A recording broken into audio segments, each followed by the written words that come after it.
네, 마음으로 알아보는 인간행동 2차 시를 이제 시작하도록 하겠습니다. 성공과 행복의 심리에서 우리는 이제 창의성, 그 발현을 위한 조건과 몰입이 있어요. 최적 경험의 심리 상태를 우리가 몰입이라고 하는데, 우리가 구체적인 상황에 대해서도 우리가 한번 예시를 보면서 나누도록 하겠습니다. 창의성이라는 거 우리가 맨날 창의성 하죠. 많이 듣는 얘기이기도 해요. 창의성이라는 거는 새롭게 적절한 것을 만드는 거죠. 남들이 하는 걸 똑같이 하는 것이 아니라 남들이 하지 않는 것을 새롭게 만들어내는 것을 얘기해요. 그래서 생각하거나 표현할 수 있는 가능성을 우리가 향상시키는 방향으로 한 인간의 동기와 태도, 능력, 기법이 지속적으로 통합되는 그런 과정에서의 전체적인 특성이라고 우리가 정의할 수가 있습니다.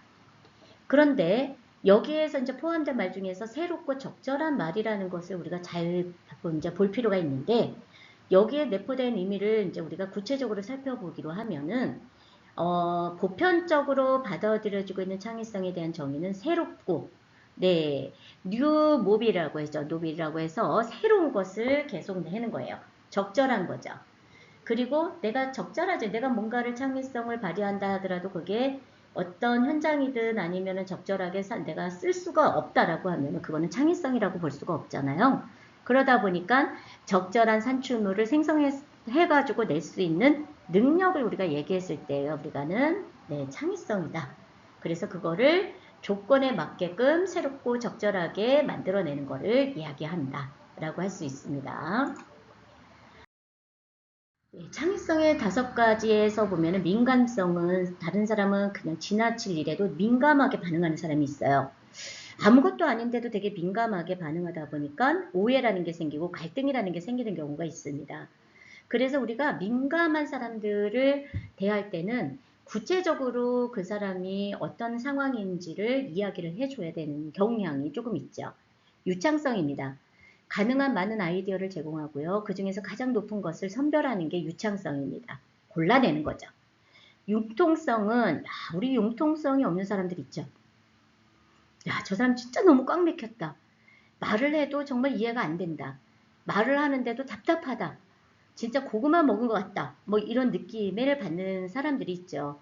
같은 상황을 다양한 각도로 접근하고 아이디어를 응용시키는 게 융통성인데, 그거를 다양한 각도로 바라보는 것이 아니라 한 곳으로만 보게 됨으로써 이해를 못하는 분들을 우리가 융통성이 없다라고 하죠.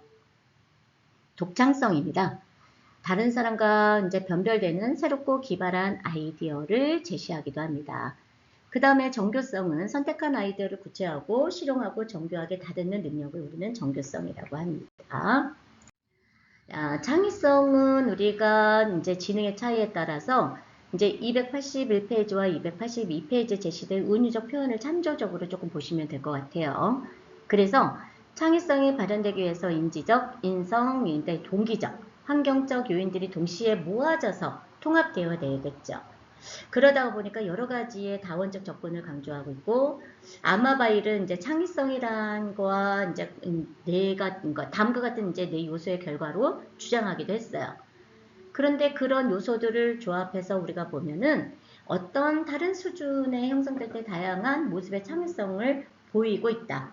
그런데 우리가 주변에서 보면은 저 사람은 되게 창의성이 높다. 야, 창의적이다. 야, 어떤 저렇게 기발한 생각을 할 수 있지, 아이디어를 낼 수 있지라고 하는 사람들이 분명히 있을 거예요.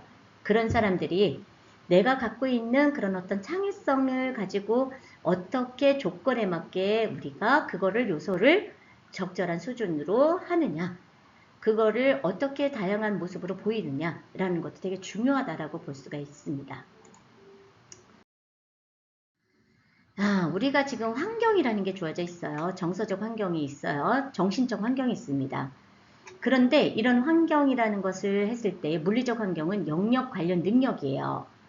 네, 그래서 내가 할 수 있는 영역이 되면은 그 능력이 있는데 내가 그 영역 안에서 할 수 없는 걸 가지고 할 때는 그 능력을 발휘할 수가 없죠. 그 다음에 내적 동기고 창의적 사고력이 가졌을 때에 이 중간 지점을 창의적 산출물이라고 하죠. 이 세 가지를 우리가 여러 가지를 복합적으로 정서적과 정신적 환경을 조합해서 만들어진 환경 안에서 우리는 창의적 산출물을 낼 수가 있다라고 볼 수가 있겠습니다. 그러면은 우리가 창의성에 대한 발현을 위한 조건에서는 어떤 것들이 있는지 한번 보면 첫째 요소는 일정한 영역의 소질과 지식, 재주와 같은 영역 관련 기능을 가지고 있겠죠. 그 다음에 이제 창의성 관련 기능으로서의 주요한 능력을 보다 훌륭하고 효과적이고 그 다음에 창의적인 성취로 만들기 위해서 꼭 필요한 요소가 있습니다. 새로운 관점에서 보는 능력과 새로운 문제 해결의 길잡이를 찾는 능력이 없으면 창의적인 성취를 할 수가 없죠. 문제 해결의 사고력을 가지고 있는 문제 해결은 굉장히 큰 길잡이를 합니다. 문제 해결이 없으면요, 능력이 우리는 없다라고 볼 수 있어요. 어떠한 상황에서의 문제를 어떤 방법으로 어떻게 해결하느냐에 따라서 우리는 그 사람이 능력이 있구나, 저 사람은 능력이 없어 라고 판단했을 때에 갖는 여러 가지의 관점에 볼 때 문제 해결의 길잡이를 보고 있습니다. 세 번째는 과제 동기예요. 어떤 일에 있을 때 창의적 산출물을 기대하기 위해서는 그 일이 성취되기를 바라는 강한 욕구와 흥미, 만족감, 도전과 같은 내적인 동기가 높을 때 실현됩니다. 내가 흥미가 없으면은 아무리 어떤 게 좋은 거라고 하더라도 하기 싫은 거예요. 하지만 흥미가 있다 그러면은 내가 시간을 내서라도 아니면 내가 물적 아니면은 뭐 여러 가지를 내가 투자를 한다 하더라도 거기에 몰입되는 경우가 있죠. 그래서 흥미가 있어야 됩니다. 그러면 흥미가 있는 상황에서 무엇을 만들어냈을 때 만족감이 없으면 안 되겠죠. 그리고 그거를 하기 위한 과정 안에서의 그런 동기에 유발한 그런 어떤 도전 정신, 그리고 도전했을 때에 그 다음에 내적인 내가 해야 되는 일반적인 움직임, 동기 이런 것들이 실현 가능해야 된다. 네 번째는 창의적 행동을 위한 환경입니다. 그래서 우리가 창의성을 자극하는 풍부한 자료나 이제 공간이 구성되었는지, 그 다음에 물리적 환경, 개인의 학습 양식이나 흥미를 얼마만큼 고려하는지, 이런 환경적인 거, 내가 그리고 학습 양식, 내가 가지고 있는 지식, 그리고 흥미, 그리고 정신적 환경, 내가 아무리 좋아하더라도 내가 스트레스를 받으면서 그런 환경을 만들어내면서 한다는 거는 어떤 내 창의성을 발휘하는 데가 도움이 되진 않죠. 그래서 신뢰와 안정된 분위기가 얼마나 조성되어서 있는지 그런 정서적 환경이 우리는 산출물이나 창의적 행동에 영향을 미치고 있다. 그러다 보니까 창의적 행동을 위한 환경은 되게 중요한 역할로 우리가 알 수 있습니다. 네, 1990년대 칙센트미하이는 몰입 경험이라는 거를 영어를 처음 명명했어요. 몰입이라는 게 뭘까? 긍정적 체험 아니면 최적 경험 이런 심리 상태를 몰입 경험이라고 합니다. 우리가 뭔가 좋은 일을 하면 굉장히 몰입을 하죠. 그래서 어떤 우리 이제 아이들은 내가 무엇을 좋아하는가에 따라서 몰입했을 때 주변 들리지가 않아요. 주변의 상황을 신경을 쓰지 않는 경우도 많이 볼 수 있죠. 칙센드미하이는 즐거움 때문에 직업적 활동에 몰두하는 사람들이 있다고 했습니다. 그러니까 저도 그런 몰입을 하고 몰두하는 경우를 봤을 때, 남들이 봤을 때는 내가 좋아서 하는 경우도 있지만 싫은데도 하게 되는 경우에서 몰입을 하게 되면은 중독이라고 하죠.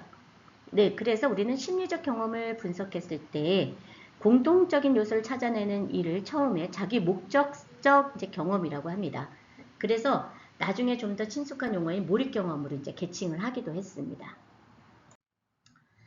칙샌드미하이에 따르면 이제 몰입 경험은 사람들이 인생을 보다 즐기고 행복하게 살기 위해서 다양한 상황에서 더 보다 내가 그 기능을 잘할 수 있도록 만드는 경험이라고 주장했어요. 그래서 몰입하지 않고 경험하는 행복은 외부 요인에 대한 의존도가 높은 반면에 몰입에 의한 행복은 스스로 힘으로 만든 것이 더 값지다라고 이제 이야기할 수 있죠. 그래서 우리 선생님들이 이제 영상을 들으면서 몰입에 대한 정의와 몰입에 대한 것은 조금 더 유심히 조금 보셨으면 좋겠어요.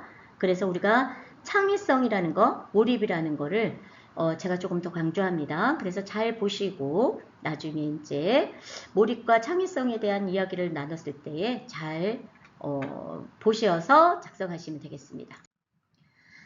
최적의 경험의 심리 상태에는 몰입은 삶이 고조되는 순간에 물 흐르듯이 행동이 자연스럽게 이루어지는 겁니다. 그래서 느낌을 표현하는 말, 순간에 느끼는 것, 바라는 것, 생각하는 것 이런 게 하나로 아우러진 것을 상태를 말하죠.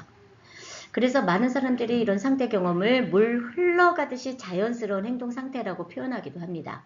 그래서 몰입을 플로우라고도 합니다. 되게 중요합니다. 네, 몰입을 우리가 다시 표현하면 플로우라고 할 수 있다라는 거를 꼭 알고 계시고요. 몰입이라는 거는 쉽진 않지만 너무 어렵지도 않습니다. 과제를 해결하는 과정에서의 어려움을 극복하기 위해서는 한 사람의 실력을 온통 쏟아부었을 때에 나타나는 현상이거든요. 그러다 보니까 내가 뭔가의 목표를 설정하고 내가 이거를 가지고 내가 어떤 성과를 내기 위해서는 몰입하고 우리가 그것을 어떻게요? 네. 그 과정이라는 것을 집중적으로 우리가 쏟아부을 필요가 있다라고 볼 수가 있습니다. 네, 몰입이라는 거는 일에 집중하여 내가 나의 힘을 잊어버리는 상태를 우리가 심리적 상태를 얘기하는데 이런 경우는 사실은 너무 좋을 수도 있겠지만 너무 일만 몰입하게 되면은 거기에 대한 심리적인 정서적인 그런 어떤 문제가 생길 수도 있어요. 하지만 내가 좋아서 내가 나의 힘을 잊어버릴 수 있을 정도로의 그런 어떤 몰입을 하게 되면은 행복을 의미하기도 하고 자연스럽고 편안한 느낌이 들기도 합니다.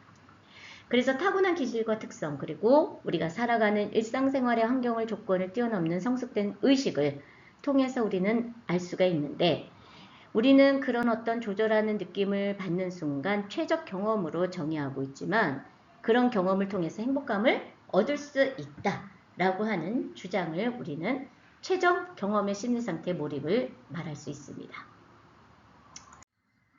야, 몰입 상태 심리적 특성은 첫째는 몰입 상태에서는 현재 과업에 대한 강렬한 주의 집중입니다. 집중을 얼마만큼 하느냐. 그리고 내가 그 행위와 인식의 융합이 잘 일어나고 있느냐. 그리고 또한 자기와 환경의 부분이 거의 사라질 뿐만 아니라 시간의 흐름도 망각하게 되죠. 와, 내가 뭔가를 몰입하다가 보니까 벌써 내가 1시에 시작한 것 같은데 벌써 저녁 12시가 되었네. 시간 가는 줄 모르는 거죠. 너무 즐겁다 보니까 시간에 대한 개념을 이제 우리가 망각하게 되는 겁니다. 그래서 내가 어디에서 지금 무엇을 하고 있는지조차도 모를 정도로의 몰입을 하게 되면 시간의 흐름도 망각하게 된다. 그래서 우리가 이제 보면은 이거는 몰입일까? 중독일까라는 고민을 하게 될 수도 있는데요. 우리가 게임에 너무 몰입하다 보면은 거기에 빠져들다가 하면 시간 가는 줄 모르고 그 환경의 주변에 있는 사람들을 의식하지 않게 되잖아요. 근데 그게 게임이라는 인터넷이라는 SNS라는 그런 어떤 상태에서의 너무 몰입을 하게 되면 이거는 자칫하면 중독으로 될 수 있다. 그래서 이거와 몰입과 중독의 차이는 조금 다르기 때문에 네, 우리가 조금 유익 있게 구별돼서 볼 필요가 있다라고 이제 말하고 싶습니다. 다음 시간에 이어서 우리가 이 부분의 뒤에 있는 심리적 특성에 대해서 또 더 알아볼 건데요. 우리 선생님들이 이제 유튜브에 업로드를 하게 되면은 댓글을 꼭 다루셔서 하셔야지만이 출석이 된다라는 걸 꼭 강조했습니다. 그래서 꼭 들으시고 댓글을 달아주셔서 출석 체크를 해주시기를 다시 한번 부탁을 드립니다. 다음 시간 또 다시 한번 뵙겠습니다. 네, 주말 잘 보내시고 다음에 뵐게요.